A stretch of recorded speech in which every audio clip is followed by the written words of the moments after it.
Euzu billahi mineşşeytanirracim. Bismillahirrahmanirrahim. Elhamdülillahi rabbil alamin. Hamden kesiran tayyiban mübareken fiha ala kulli hal.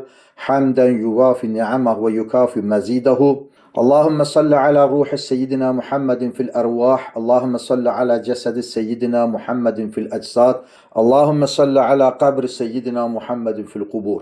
Salavatullah Teala ve melaiketihi ve enbiyaihi ve rusulihi ve halqihi ala Muhammedin ve ala ali Muhammed aleyhi ve aleyhimusselam ve rahmetullahi ve berekatuhu. Esselamu aleyküm ve rahmetullah. Möhtərəm cemaat, möhtərəm izləyicilərimiz, Şaban ayının nisfi olan 15-ci gecəsi olan Bərat gecəsinin fəzilətinə dair söhbətlə bu günləri sizin xidmətinizdəyik. Söhbətə başlamışdan əvvəl onu ərz edeyim ki, anam məni tənbih eləyir, deyir ki, çox uzun danışırsan və qulaq asanları izləyicilər görürsən. O səbəbdən də çalışacağım ki, belə söhbəti inşallah ki, qısa tutum. Bərat gecəsi Şaban ayının 15-ci gecəsidir.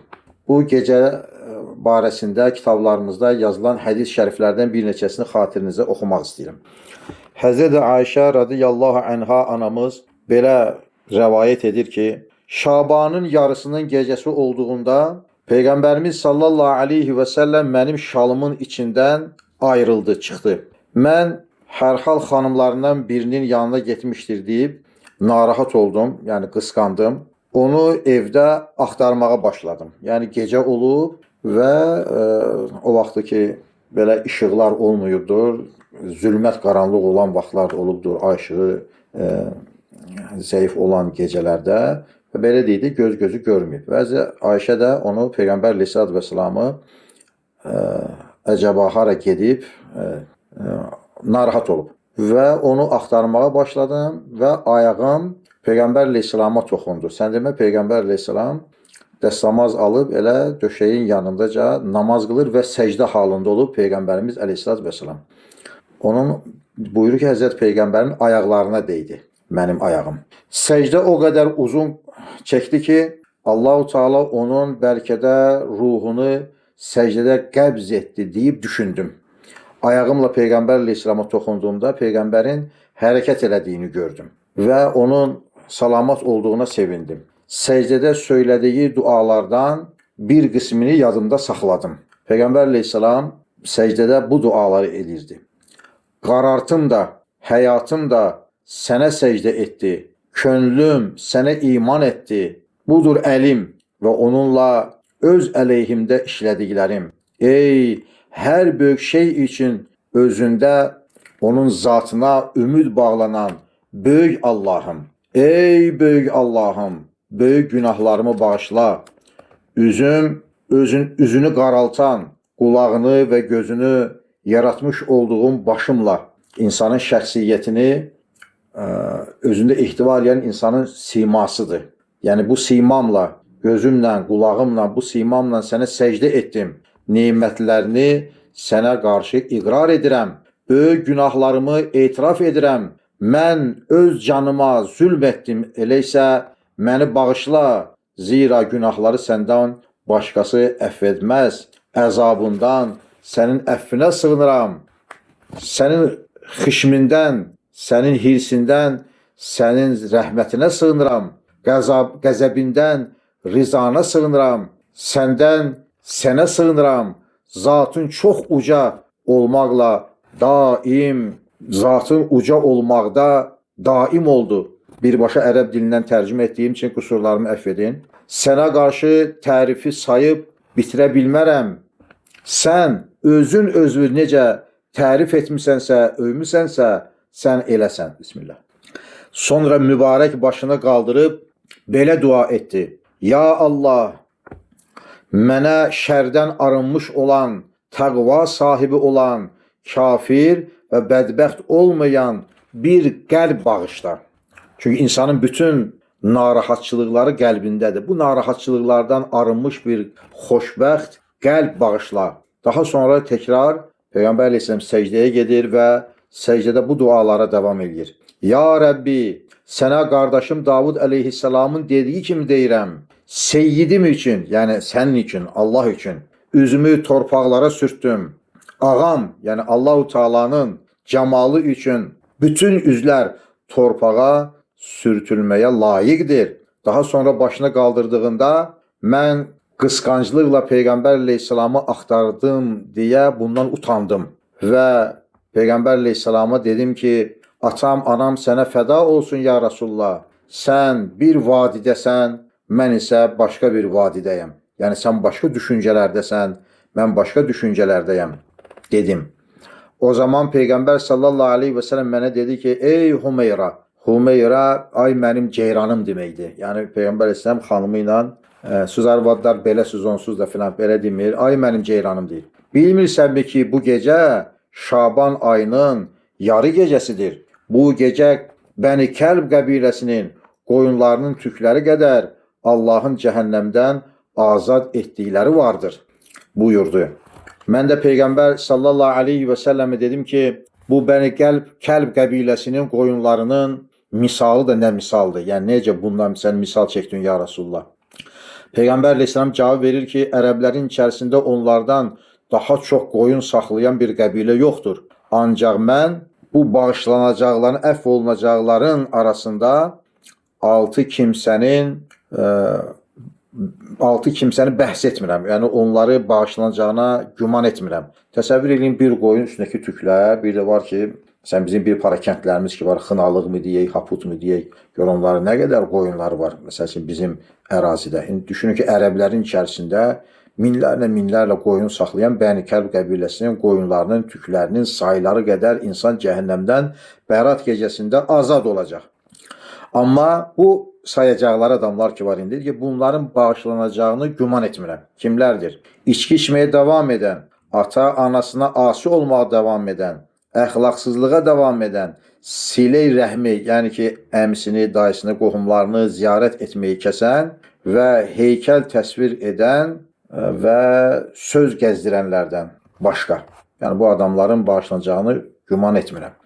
O zaman mən də dedim ki, ya Rasulullah, sizin bu gecə səcdədə bir para dua etdiyinizi eşitdim.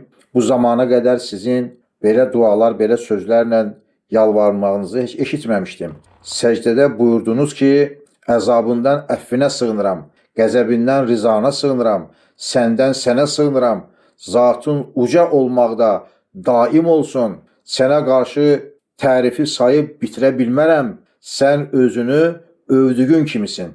Bu duaları etdiyini eşitdim. Peyğəmbər əleyhissalatü vesselam Həzrəti Ayşə anamıza deyir ki, sən bunları sezdinmi? Yəni fikir verdinmi mən nə deyirəmsə?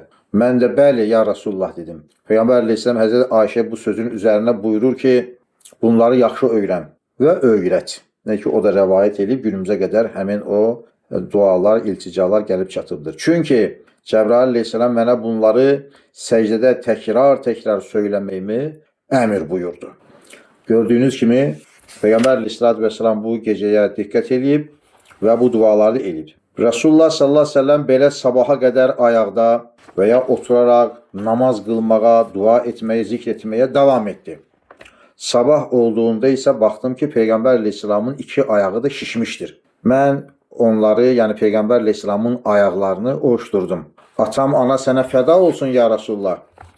Allah Teala sizin keçmiş və gələcək günahlarınızı bağışladığı halda siz niyə bu qədər özünüzə əziyyət verirsiniz? Dedim. Peyğəmbər əleyhissalatü vesselam da Həzrəti Ayşəyə deyib ki, ey Ayşə radiyallahu anha və an əbiha, madam ki o Allah ki mənə bu qədər lütf eləyib, mənim həm keçmiş həm gələcək günahlarımı bağışlayıbdır. Daha doğrusu belə deyək ki, günaha olan meylini, günaha olacaq təşəbbüsünün qabağını alır. Allah-u Teala ki, Peyğəmbərimizin həyatında bir günah sezilməmişdir, bilinməmişdir. Yəni qeyd olunmamışdır. Mən belə bir Allaha, məni bağışlayan Allaha qulluq eləməyimmi, öz şükrümü ərz etməyimmi? Bu gecədə nələr olduğunu bilirsənmi ya Ayşə? Buyurdu Peyğəmbərimiz əleyhissalatü vesselam. Həzrəti Ayşə də deyir ki, ya Rasulullah bu gecə nə oldu? Nə hadisələr oldu? Peyğəmbərimiz sallallahu əleyhi və səlləm buyurur ki, Adəm evladlarından bu ilin içərisində doğulanların tamamı bu gecə yazıldı.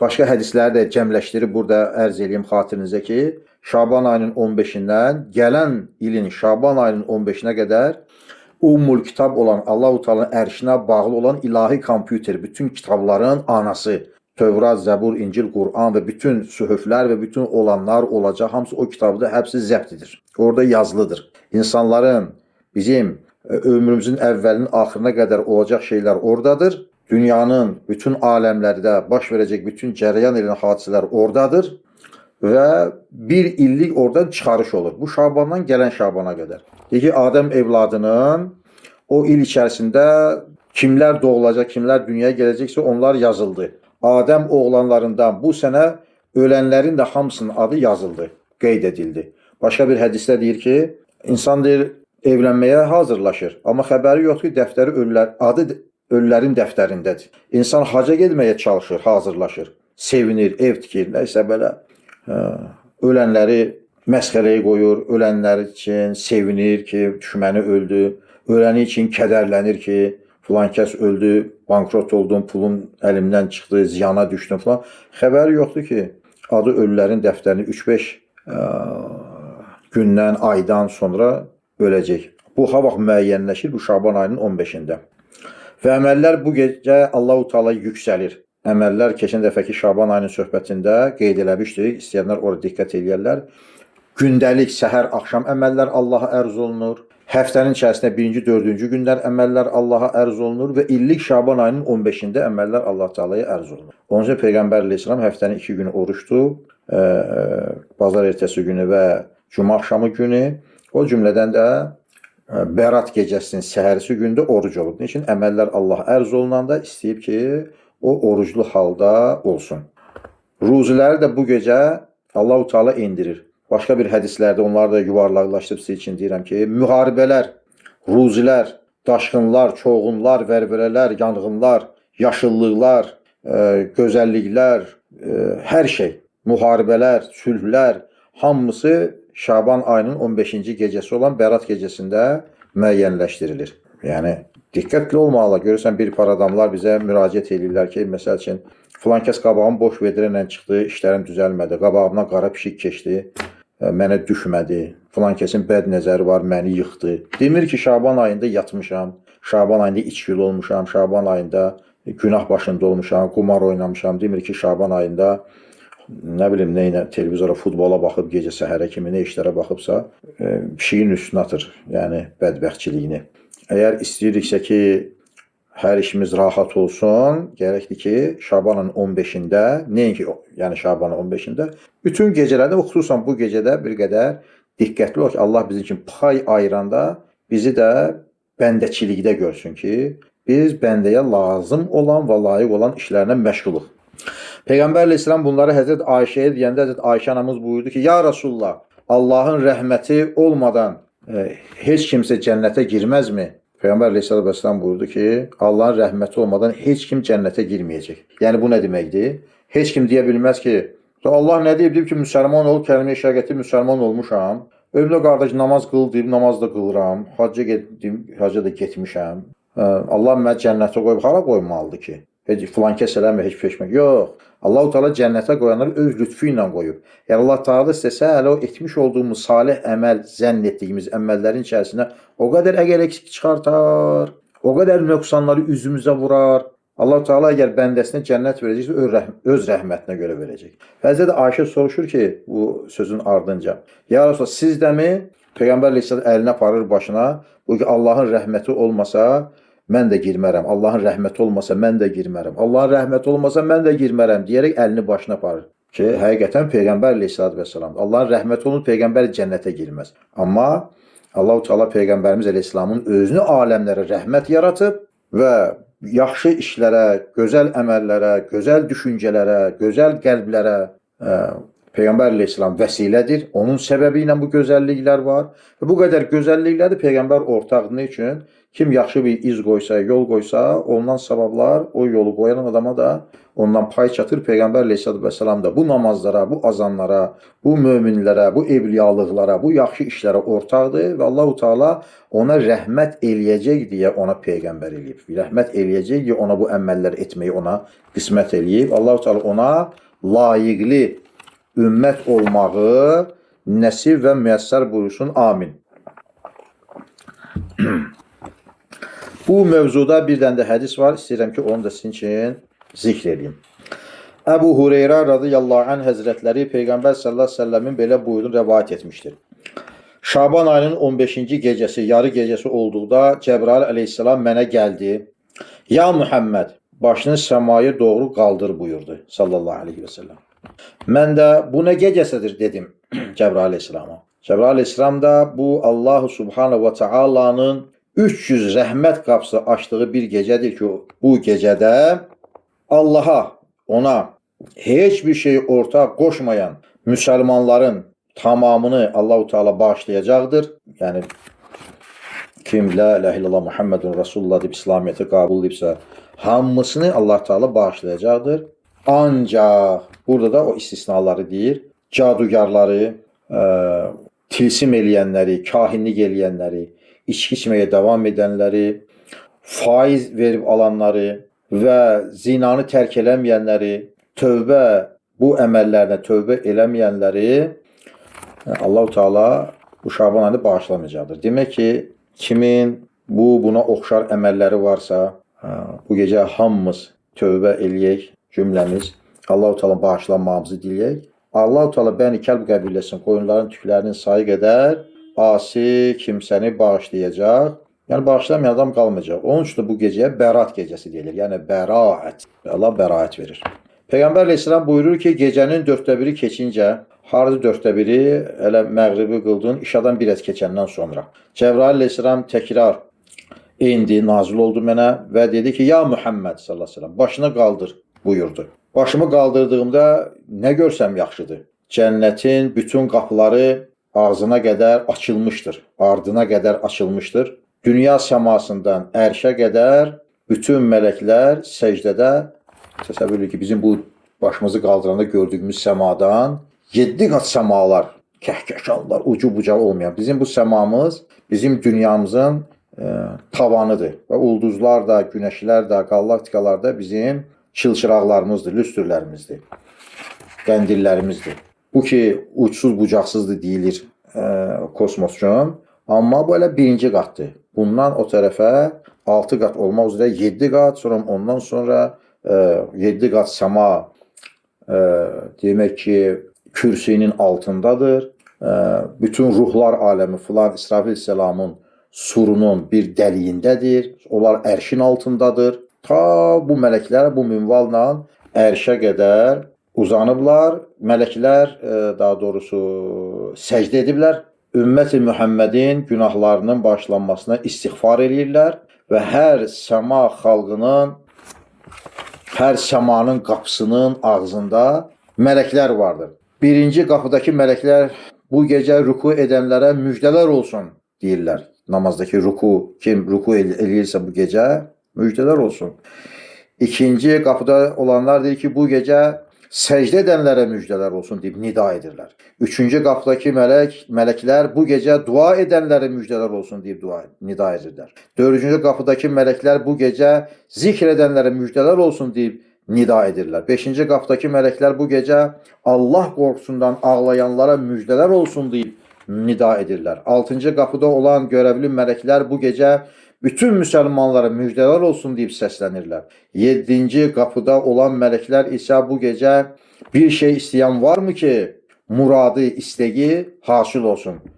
Nə qədər bizim hacətlərimiz var dünyaya aid. Kimi xəstədir, kimin uşağı bədasildir, kimin arvadı hayasızdır, kimin qonşusu nanəcimdir, kimin insanlardan yaralıdır, kimi şəkərdir, kimi xərçəngdir, kimi xərədin bir dərdisər var, borcu var, banka borcludur, insanlara borcludur, can ağırtır və axirətimizə aid olan kimi ölməkdən qorxur, kimi qəbirdən qorxur, kimi qiyamətdə Allahın hüzurunda durmaqdan qorxur, kimi əməllərinin az olmağından qorxur, salih əməl, kimi cəhənnəmə siratdan düşməyindən qorxur, kimi Allahın onu qəzəbli qarşılamağından qorxur, kimi Peyğəmbər əleyhissalamın ondan imtina edib üz çevirməyindən qorxur. Kim nə istəyirdir bu gecədə 7-ci qatda olan mələklər ona o verilsin deyib nida edirlər. 8-ci qapıda duran mələklər də istiğfar, tövbə edən vardırmı ki, o istiğfar edən üçün günahları məğfirət olunsun deyib nida edirlər. Günahsız qul yoxdur, rəhimsiz tarih. Hamımız günahkarıq. ümidimizi də Allah-u Teala'ya bağlamışıq. Bütün kafirlər cəhənnəm əhlisidir, əgər iman gətirməsələr. Bütün günahkar müsəlmanlar da cəhənnəm əhli tövbə eləməsələr. Tövbə eləyənlər dünya qədər insanı öldürsə və əgər birdən peşman olsa, Allaha qayıtsa, Allah Teala ona mərhəmət eləyər. Bayaqlar bir video göstərirlər mənə. Bir oğul anasını boğub öldürüb. Nə işlər var dünyada. Dünyamız necə eybəcərləşib, necə eybəcər hadisələr görürük, eşidirik.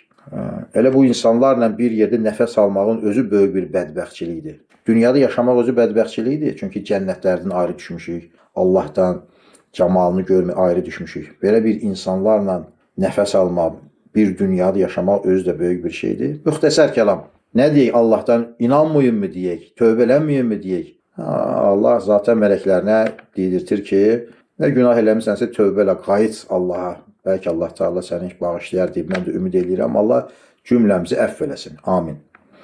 Bunun üzərinə Həzrəti Cəbrail əleyhissalam bu qapılar nə zamana qədər açıq qalacaq? Ey Cəbrail deyib soruşduğumda, Cəbrail əleyhissalam gecənin başından, həmin o gecənin başı, məğrib də ola bilər və ya işa namazını sonra. Çünki bir yaxlar 4də 1 söhbəti də oldu. Başı deyirsə, yəni ki, məğrib namazından hər hal ki. Fəcrin tuluğuna, yəni sübh azanına qədər davam edəcəkdir. Buyurduğunda Peyğəmbər əleyhissalatu vesselam buna sevinir. Cəbrail əleyhissalam kəlamına davam edərək deyir ki, bu gecə Şaban ayının Bəraət gecəsində Bəni Kəlb qəbiləsinin qoyun sürülərinin tükləri qədər çox sayda Allah-u Teala'nın atəşdən azad etdikləri bəndələri vardır. Abdülqadir Gilani Həzrətləri Əl-Ğunyə kitabında, Səfuri Nüzhətül Məcalis kitabında bu hədisi zikr etmişdir. Allah-u Teala yaxşı əməllərdə amil olmağı, əməl etməyi cümləmizə nəsib-u müyəssər eləsin. Amin. Rabbal aləmin. Bundan sonra Bəraət gecəsində nə işlər görəcək? Bəraət gecəsində, əziz qardaşlarım, bacılarım, kitablarda yazıldığına görə, kitabı da deyək kimi, çünki orada şərhlərdə mənə yazırlar ki, bunu sən hansı kitabdan oxuyursan, bunun dəlil nədir? İnanana nə dəlil? İnanmayanı dəlil düsüydü, güya inanacaq ki, ona da bir qəmbərqulu tapacaq. Neysə, biz yenə də deyək, İmam-ı Zəbidə Həzrətləri və Şeyx Əhməd Deyrabi Həzrətləri rəhmətullahi aleyhima kitablarında yazırlar ki, evliyalar belə təsbit ediblər. Bəraət gecəsində neynəsi yaxşıdır? Yaxşıdır o şey ki, məğrib namazını qıldıqdan sonra 6 rükət namaz qılmaq lazımdır. Hansı tərtibatla? Hansı tərtibatla? Niyyət etdiyim 2 rükət sünnət namaz qılmağa və ya nafilə namaz qılmağa deyib, 2 rükət namaz qılınır, hər rükətdə bir Fatihə oxunur və onun da dalınca 6 dəfə İxlas surəsi, Qul Huvallahu Əhəd surəsi oxunur və salam verilir.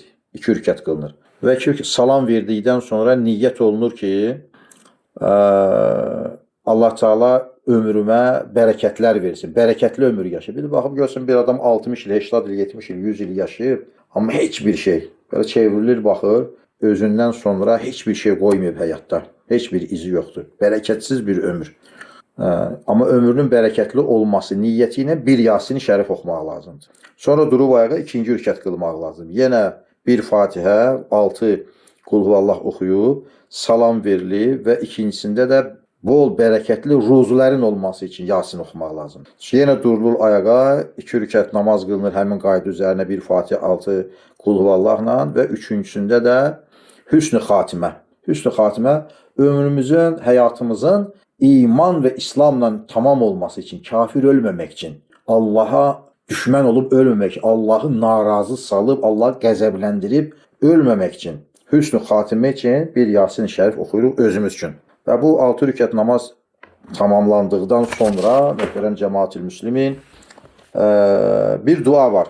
O duanı oxumaq lazımdır. Bəli, o duanı hamısını oxumuram uzun çəkməsin deyə, amma duanın bir balaca tərcüməsini oxuyum, gör nə deyilir bu duada. Deyir ki, ey hər kəsə yaxşılıq edən, amma heç kimin özünə yaxşılıq edə bilməyəcəyi Allah. Kim Allah'a nə yaxşılıq eləyə bilər ki? Ey cəlal və ikram sahibi, ey lütf və inam sahibi, səndən başqa heç bir ilah yoxdur. Sən ki sığınanların dəstəyi, kim ona sığınıbsa ona sığınanların dəstəyi, əman diləyənlərin qoruyucusu və qorxanların ümidgahısan. Ey Allah, əgər məni sənin qatında olan ləhv-ü məhvuzdakı lövh-ü məhvuz, həmin o mühafizə lövhəsi ki, bütün olanlar olacaqlar, həmin o lövh-ü məhvuzda yazılıdır. Həmin lövh-ü məhvuzda Ummul kitabda, kitabların anası olan o kitabda kafir öləcək bir bədbəxt, yaxud məhrum və ya qovulmuş və ya ruzusu dar bir kimsə olaraq yazmışsansa, fəzl-i kərəminlə bu şəqavətimi, bu bədbəxt olmağıma səbəb olacaq bu şəqavətimi, hayasızlığımı, bu günahlarda israrçılığımı, bu məhrumiyyətimi, bu rədd edilmişliyimi və ruzumun darlığını sil. Çünki Allah-u Teala indi o ayəti də deyir, lövh-ü məhvuzda bəzilərini silir, bəzilərini dəyişdirir. Və bu da yalvarır ki, əgər yazmısansa, mən belə bir adamamsa sil. Məni Ümmül kitabda imanlı öləcək bir bəxtiyar, ruzusu bol və xeyirlərlə müvəffəq olan bir kimsə olaraq məni yaz. Çünki sən buyruğu haqq olan bir zat olaraq göndərdiyin peyğəmbərlərin dili ilə indirdiyin kitabında, yəni Qur'an-ı Kərimdə demirsən ki, demək ki, bu Rəd surəsinin 39-cu ayəsini burada vəsilə eləyir alimlər. Deyir ki, Allah dilədiyini silər, dilədiyini sabit saxlayar. Ummul kitab, kitabların anası isə sadəcə onun qatındadır. Yəni Allah-u Teala o qatında olan kitabda nə istəyir silir, nə istəyir saxlayır. Yəni silmək, ya sən bədbəxt yazılmısansa da silinib, xoşbəxt, bəxtiyar yazıla bilərsən. Bu da bir şansdır. Nə vaxt? Bəraət gecəsində. Ey ilahi, qiymətli Şaban ayının hər hikmətli işin həmin o gecədə ayrılıb qəti qərara bağlandığı 15-ci gecəsindəki ən böyük təcəlli hörmətinə səndən diləyimiz, bildiyimiz və bilmədiyimiz, ən yaxşı sənin bildiyin bütün bəlaları bizim üzərimizə gələcək. Bizim xəbərimiz yoxdur. Adam gedir, nə bilsin ki, nə olacaq? Məsələn, maşın qəzasına düşə bilər. Gedir istirahətə, yoxlatır özünü, deyir ki, filan yerində şiş var, gedir özünü bir yoxlat. Nə bilirsən, ha vaxt nə olacaq? Sən bilirsən, deyir. Bu şeylərin bizim taleyimizdən, bəxtimizdən silinməyini, üstümüzdən açılmağını istəyirik səndən. Şübhəsiz ki, ən ulu, ən yaxşı olan ancaq sənsən. Allah-u Teala Nəbi Muhammed Mustafa sallallahu aleyhi ve sellem onun əhl-i beytinə və əshabına çoxlu salavat və bolca salam eyləsin. Amin. Axırda bu dua olunur. Bilənlər ərəbcəsini oxuyurlar, bilməyənlər bu istiqamətdə duanı yadlarında saxlayıb təkrar-təkrar qulaq asıb eləyə bilərlər. Onsuz da biz bu şeyləri kim istəsə bizə müraciət o duanı kopyalayıb sizə ata bilərik. Və digər tərəfdə biz onsuz da Bərat gecəsi olsa da olmasa da ümmət-i Məhəmməd üçün dua edirik. Allah dualarımızı qəbul etsin. Yaxşılar Allah kömək olsun. Yamanlar Allahın bəndəsi. Allah özü bilən kim eləsin. Amin. Rabbal aləmin. Möhtərəm cəmaat-ül müslimin. Bu gecədə digər oluna biləcək əməllər vardır. O əməlləri də sizin xatirinizə zikr eləmək istəyirəm. Deyir ki, hər kim 50 dəfə Bərat gecəsində Qul Huvallahu Əhəd surəsini oxuyarsa, 50 illik günahları silinir. Mən də 50 yaşım var. İnşallah əməldə müvəffəq eləsin ki, Allah günahlarımızı silsin. Amin. Başqa bir hədisdə Peyğəmbər Aleyhisselam buyurur ki, 1000 kərə Qul Huvallahu oxuyan kimsə cənnətdəki məkanını görmədikcə və ya məkanı özünə göstərilmədikcə ölməz.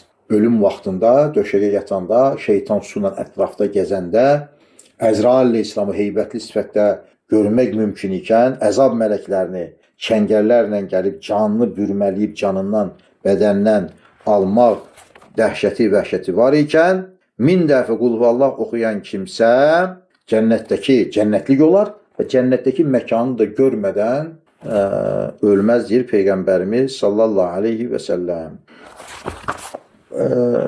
Möhtərəm cəmaat,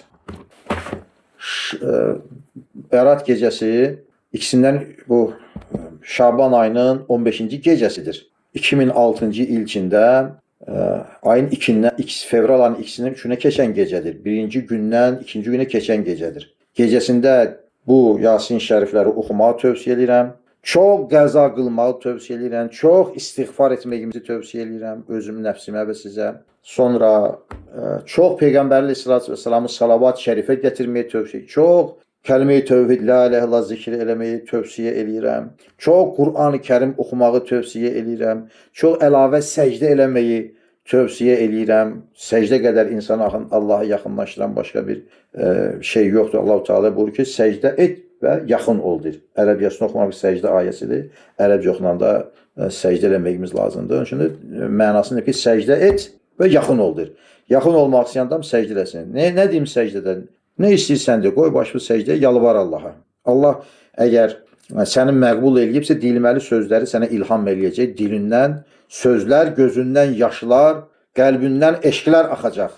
Yetər ki, sən səmimi Allah-u Teala yönələsən. Qəza namazları qılaq və gündüzünü də gecə bəraət gecəsidir. Gündüzünü də inşallah oruç tutaq. Və orucu da açanda, orucu açmamışdan əvvəl çox salavat-ı şərifələr gətirək, dualar eləyək. Bu əməllərdə diqqət olaq. Amma bir məsələ də var, onu da diqqətinizə çatdırım ki, hər kim 3 aylar tutubsa Şaban ayını axıra qədər tamamlaya bilər. Kim il boyunca həftədə birinci, dördüncü günlər oruç tutursa il boyunca, onlar da Şaban ayının 15-dən sonra oruç tuta bilər. Yox, əgər adda-budda oruç tutandısa və bizim tutan ki, söhbətimizə qulaq həvəslənib Şaban ayının 15-dən sonra oruç tutmaq istəsə, Peyğəmbər əleyhissalam hədisinə görə bu qadağandır. Çünki orucu orucluğa qarışdırmayındır Peyğəmbərimiz əleyhissalam. Alimlərimiz, məsləhət bilmirlər ki, Şabanın orucunu Ramazan orucuna qarışdırmayaq. Onun üçün də Şabanın 15-də bəraət gecəsindən sonraki orucu tutduqdan sonra sonraki 15 günü oruç tutulmaz. Kimlərə? Onlara ki, onlar adda-budda oruç tuturlar. Ya bir adam il boyu oruç tutsa tuta bilər, 3 aylıq tutsa tuta bilər, həftədə adətinə salıb 1-4-cü günlər kimi günlərdə oruç tutursa oruclarını tuta bilər. Yox, əgər o adda-budda tutursa Şaban ayının 15-dən sonra oruç tuta bilməz. Allah-u Teala xeyirli işlərdə bizi müvəffəq eləsin, axir aqibətimizi xeyirləsin. Allah-u Teala'ya əmanət olun. Esselamu aleykum və rahmetullah.